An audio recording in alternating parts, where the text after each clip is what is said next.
Look, the only sabotage happening was that you guys created a game that wasn't very good and players didn't want to play. And Marvel Rivals is pretty strict on their bans. They will ban you for a very long time, like 100 or so years. So you will never be able to play the game again. Yeah, that's not good.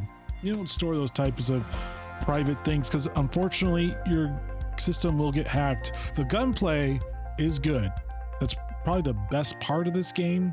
Beyond anything else is the best part. Hey there, grab your favorite mug. This week on Digital Coffee Gaming Brew, I'm your digital barista, Brett Deister, is going to be diving into wild claims of corporate sabotage, the triumphant sort of return of CSGO, Marvel Rivals drama, Arc Raiders Discord blunder, and first impressions on Marathon. It's a quick, punchy episode packed with all the PC gaming highs and lows.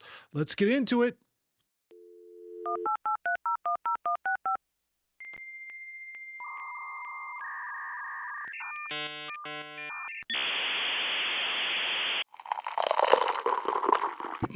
That's good. Build a Rocket Boy, which is the studio behind Mind's Eye, has roughly laid off approximately 300 positions that were quote unquote redundant. The CEO, or the new CEO, I should say, attributed this to underwhelming launch of the action game to criminal activity. Yes, there was crimes being committed that apparently you're not very good game. It was not because of the game. It was because there were crimes. Because he claims he has overwhelming evidence of organized espionage and corporate sabotage. The studio is planning to prosecute those allegedly responsible for the game's poor reception. CEO stated the launch period was impacted by factors beyond normal operational challenges. The studio has been working with external partners and legal advisors regarding the alleged criminal activity. And they go on to basically just make these weird claims that apparently there were things happening like sabotage. I mean, there was leaking that went on, but that's not really sabotage. Look, the only sabotage happening was that you guys created a game that wasn't very good and players didn't want to play.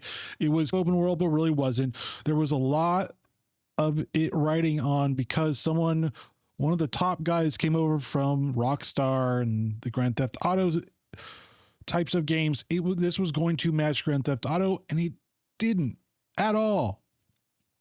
So here's the issue. You had a terrible game. You didn't fix it. People didn't like it. No one bought it.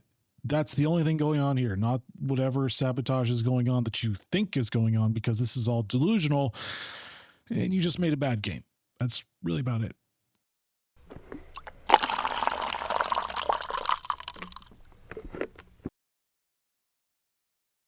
So, Counter-Strike Global Offensive, the one before Counter-Strike 2, has returned to Steam more than 2 years after being integrated into Counter-Strike 2.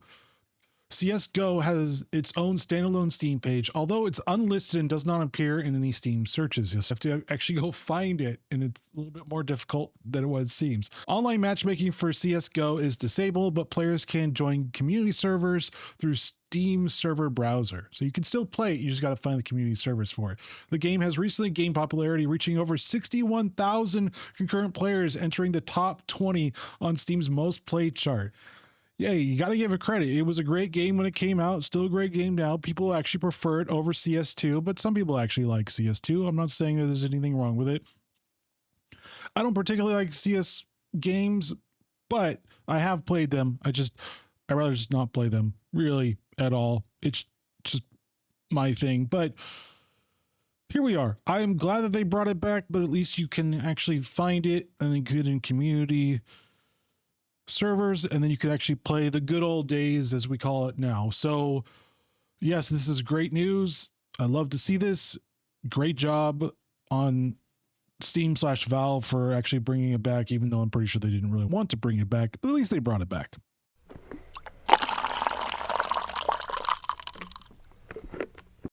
Okay, so Marvel Rivals are continuing to add new characters, maps, modes, and cosmetics, and the current roadmap titled Path of Doomsday has been announced.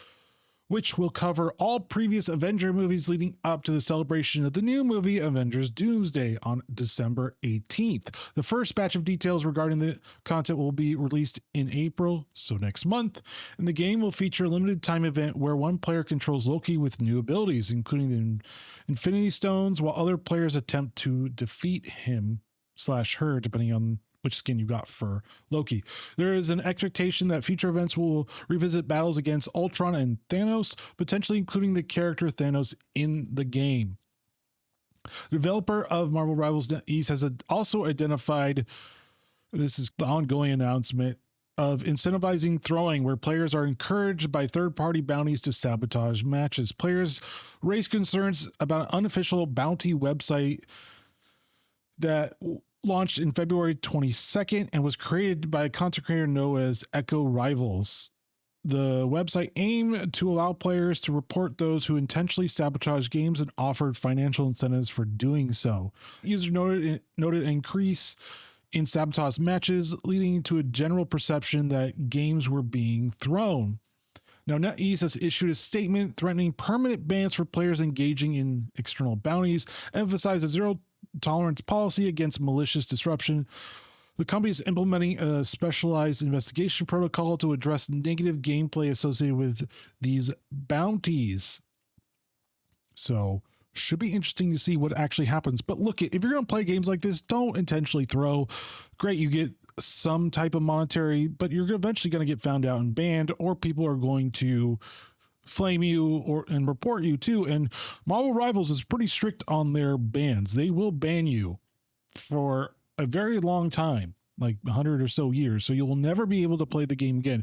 Again, it's a free game. You can get another email address and do it that way, but that's just annoying, and just don't do it. Like, just go play Battlefield or almost like a solos game if you just don't want to deal with other people, because it's not the way to do it. It really isn't. Grow up just a little bit. But on the other side of this, all the new stuff coming out, that's really cool. I do that they're revisiting the old movies, because those old movies were awesome. So kudos to them for doing this. This is just a really great thing going on. All right. Apparently there was a security flaw in Arc Raiders that may have exposed private Discord messages, including friend list information. Tim Meadows, a distributed system engineer, published a blog claiming that the game stores private Discord messages and authentication token in log files if Discord integration is enabled. Meadows reported that private Discord direct messages conversations were written in plain text to a local log file during gameplay. That's great.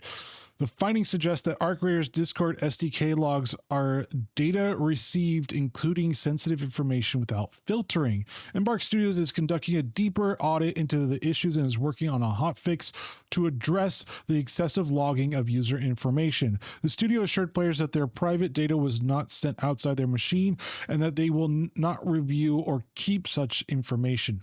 Meadows recommended that players change their Discord passwords and disable Discord integration until the issue is resolved. Yeah, that's not good. You don't store those types of private things, because unfortunately your system will get hacked, things will get leaked, and then people have to deal with it. And I've dealt with it way too many times for this to be anything other than just, well, just a bad idea. It's just like age verification with Discord. This is just as bad of an idea for that one as well. So yeah, be on the lookout for that and make sure that you actually get it all done, because it's one of those things that maybe you shouldn't be doing that. But all in all, I do hope they fix it. I do hope they plug up that loophole, make sure that everything is, any private information is deleted and nothing is in plain text anymore, because plain text is the worst part about it, because anybody can hack, take the data and read the data, because it's only in plain text and it's not encrypted at all. And that's the worst part about it.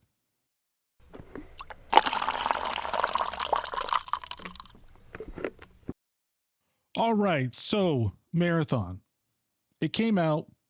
It had about 185,000 players on Steam. I was one of them. Played for about a few hours. already knew how to play it just because of the server slam, so it was a little bit easier to get into it. But onboarding wise, it's not as good as it could be. I do feel like there's a lot of things that they put into this, and it feels a little overwhelming as a new player. Now, I do like the intro. The intro is fine. It gets you a little bit into it. But after that, you got all these boosts and everything. And it's just, what are all these things? And like all these little crafting things. It's a lot. So I do wish there needs to be a little bit more onboarding for that one as well. The gunplay is good. That's probably the best part of this game. Beyond anything else is the best part. Characters are fine. Alts are fine. It's a hero shooter, extraction shooter, basically. It's a mesh up. The design and font slop is not good. They really need to address this. It's one of those things where this needs to be addressed. It's not good. It's all over the place. I really don't like the design very much. I think there's too many pastel colors. I think they went really crazy with the early 90s feeling of it to the most part be just terrible. So I really wish they would fix that, but they're not going to fix it. Just understanding it, I think it was a little bit easier than Arc Raiders because I kind of understood how to get in and out of it. Arc Raiders, I didn't really understand how to get out of the zones, but this one I did actually a lot better. TTK is a little fast, but I think it works for this game because you don't want prolonged fights, and there can be prolonged fights with all the different abilities and alts going on. I'm not really against that. I do think the bots need to be readdressed. I think bullet sponges are just abysmal, especially in an early game where it's hard to tell, but at least when you mark them, you can see what color of shields they have, purple, gold, blue, green type of a thing. So you can understand how to properly navigate that. But all in all, it's a mid game. It's not good. It's a mid game means it's good enough. It's not great. It's not terrible. At least things work. There is no mouse issue whatsoever. So I'm happy about that. What I'm not happy about is just the design feeling and everything in general. It just does not look appealing, which unfortunately for video games, looks do matter quite a bit. So when it doesn't look good, then you have issues. But what will keep this game going for this foreseeable future is the gameplay loop and the gunplay, and it's actually good. So that's what's the only thing going to keep it going around. Now, mind you, you can play solos, but I do recommend you play with trios. It's a lot easier. Even with randos, at least you will have a better opportunity of getting things. Yeah, it's annoying and it'll be better if you play with friends, but at least with randos, you can get stuff, you can protect each other, and you can take out runners and other things as well. With by yourself, it's going to be a lot of crawling around, a lot of just like avoiding things and doing things yourself and not really having a great time. It's really only better played with a trio. All right, guys, this is actually a shorter episode than usual just because I've had a bunch of work going on, but as always, thank you for listening to Digital Coffee Gaming Brew. I really do appreciate it. Please subscribe to this podcast and all the other podcasting apps. You know the drill. Like it on YouTube, all the other fun stuff that you may or may not want to do. Really up to you, but I do appreciate everybody that does listen. You are the best people in the world, even if you disagree with me. And I hope to see you next week and game what games you want to play. If you want to play Marathon, that's fine. That's totally fine. And I'll see you next week. Later.